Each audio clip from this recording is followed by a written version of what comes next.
Baik, selamat pagi Pak dosen dan teman-teman. Terima kasih untuk waktu dan kesempatannya. Kami dari kelompok 10 ingin mempresentasikan hasil diskusi kami tentang etika dan sistem ekonomi. Untuk itu, sebelum kita masuk dalam pembacaan materi, perkenalkan, nama saya Yolanda Rianti Hekboi, nama anggota saya yang pertama Evangeline Sadu, yang kedua Sandra Asrianti Lisnahan, yang ketiga Maria Sakarias, yang keempat Bintang Kiturihi. Waktu dan kesempatan saya berikan kepada pemateri. Terima kasih. Pokok-pokok pembahasan yang kelompok kami akan presentasikan. Yang pertama, penilaian moral dan sistem ekonomi. Yang kedua, model sistem ekonomi. Yang ketiga, sistem ekonomi dan keadilan. Yang keempat, analisis sistem ekonomi kapitalis. Penilaian moral dan sistem ekonomi. Persoalan moral ekonomi selalu menjadi topik perbincangan yang semakin memuka akhir-akhir ini. Seiring dengan semakin banyaknya malpraktik dalam kegiatan ekonomi, baik dalam kegiatan produksi maupun jasa, termasuk banyaknya kasus dalam kegiatan perbankan, sehingga isu moral telah menjadi pusat perhatian ahli-ahli ekonomi. Kesejahteraan masyarakat akan dicapai jika suatu sistem pasar yang sehat dapat tercipta. Pasar yang sehat akan menciptakan suatu sistem ekonomi yang mampu memberikan pendapatan modal yang adil dan cukup, pekerjaan bagi semua orang dengan gaji yang memadai untuk hidup layak, dan alokasi optimal secara sosial dari sumber-sumber produktif masyarakat. Tantangan yang dihidupi untuk mencapai kondisi di atas adalah menciptakan suatu peraturan kerangka kerja yang sejauh mungkin dapat menciptakan sistem pasar yang sehat. Untuk mewujudkan suatu kondisi ideal, dimensi moral harus dikembalikan dalam sebuah sistem ekonomi yang berlaku, meskipun hal itu saja tidak cukup. Penegakan aturan yang berdimensi ketahanan akan membantu masyarakat menanamkan kualitas kebaikan seperti ketaatan, kejujuran, integritas, kesederhanaan, dan perasaan kebersamaan. Hal tersebut dapat memberikan kontribusi terhadap proses pembangunan keadilan, saling pengertian, kerjasama, kedamaian, dan keharmonisan sosial, serta mengontrol tingkah laku yang dapat membahayakan masyarakat. Model sistem ekonomi. Model sistem ekonomi tercakup atas 5. Yang pertama, sistem ekonomi tradisional.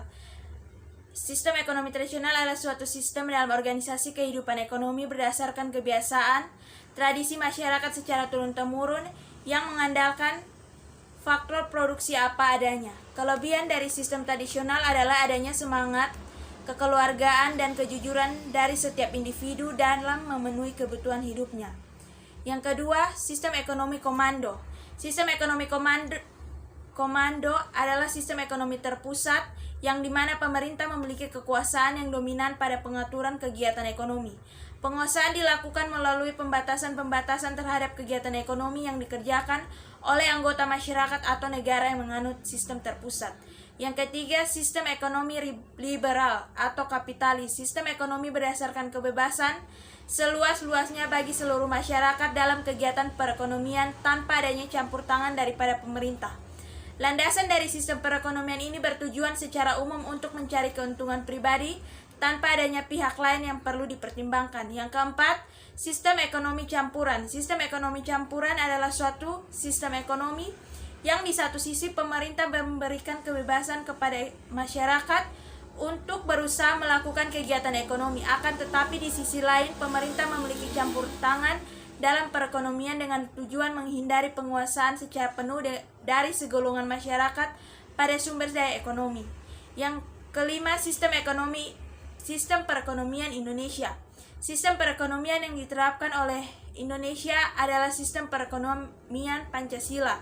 Sistem Pancasila dipilih untuk diterapkan di negara kita karena di dalamnya terdapat makna demokrasi.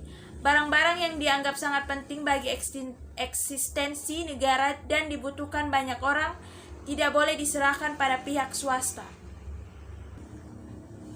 Yang berikut, sistem ekonomi dan keadilan. Keadilan merupakan hal yang paling penting dalam ekonomi karena keduanya sama-sama terkait dengan pembagian barang dan jasa yang terbatas pada semua orang. Baik ekonomi maupun keadilan sama-sama bertitik tolak dari terjadinya kelangkaan atau keterbatasan.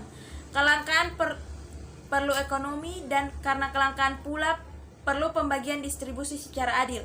Jika barang berlimpah, maka tidak perlu ada lagi ekonomi dan juga tidak perlu keadilan.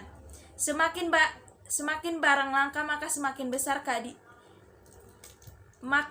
besar problem distribusinya dan semakin besar problem keadilan yang ditimbulkan. Keadilan juga merupakan topik penting dalam etika karena sebagaimana dikemukakan Bertens, sulit sekali untuk dibayangkan orang lain atau instansi yang berlaku etis tetapi tidak mempraktekkan keadilan atau bersikap tak acuh pada ketidakadilan. Keadilan mempunyai 3 unsur hakikat. Yang pertama, keadilan selalu tertuju pada orang lain. Masalah keadilan hanya bisa timbul dalam konteks antar manusia. Dengan kata lain, konteks keadilan kita selalu berurusan dengan orang lain. Yang kedua, keadilan harus ditegakkan atau dilaksanakan. Keadilan tidak hanya diharapkan atau dianjurkan, tapi mengikat kita sehingga kita mempunyai kewajiban dalam konteks keadilan. Kita selalu berurusan dengan hak orang lain. Yang ketiga, keadilan menurut persamaan atau equality. Atas dasar kita harus memberikan kepada setiap orang apa yang menjadi haknya tanpa kecuali. Sistem ekonomi dan keadilan. Keadilan berdasarkan pada pembagian klasik ada 3 macam. Yang pertama, keadilan umum atau general justice. Berdasarkan keadilan ini, para anggota masyarakat diwajibkan untuk memberi kepada masyarakat atau negara apa yang menjadi haknya. Yang kedua, keadilan distributif atau distributive justice. Berdasarkan keadilan ini, negara atau pemerintah harus membagi segalanya dengan cara yang sama kepada para anggota masyarakat. Yang ketiga, keadilan komutatif atau commutative justice. Berdasarkan keadilan ini, setiap orang harus memberikan kepada orang lain apa yang menjadi haknya. Hal itu berlaku pada taraf individual maupun sosial. Menurut John Boatwright dan Manuel Velasquez, keadilan dibagi menjadi 3. Yang pertama, keadilan distributif atau distributive justice. Benefit and burdens, hal-hal yang enak untuk didapat dan hal-hal yang menuntut pengorbanan harus dibagi dengan adil. Yang kedua, keadilan retributif atau retributive justice. Berkaitan dengan terjadinya kesalahan, hukuman atau denda yang diberikan kepada orang yang bersalah harus bersifat adil.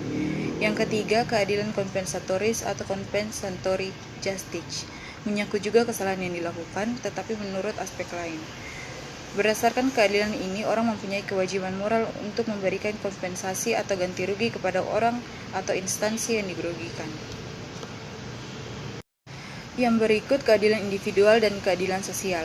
2 macam keadilan ini berbeda karena pelaksanaannya berbeda. Pelaksanaan keadilan individual tergantung pada kemauan atau keputusan satu orang, atau bisa juga beberapa orang saja. Sedangkan pelaksanaan keadilan sosial, satu orang atau beberapa orang saja tidak berdaya.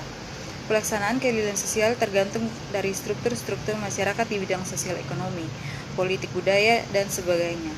Keadilan individual terlaksana bila hak-hak individual terpenuhi.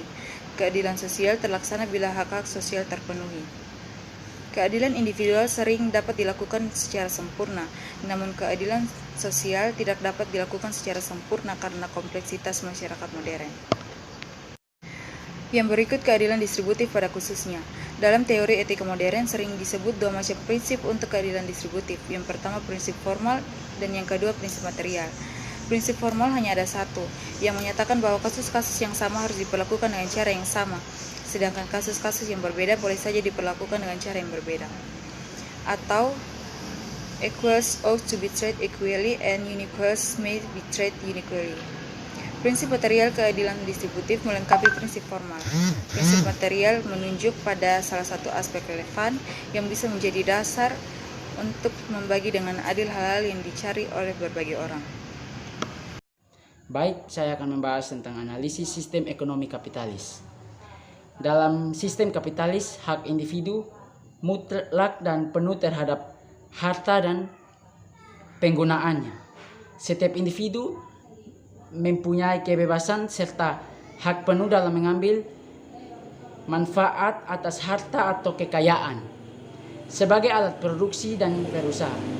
Modal atau kapital merupakan unsur atau alat terpenting dalam melakukan produksi dan kebebasan berusaha.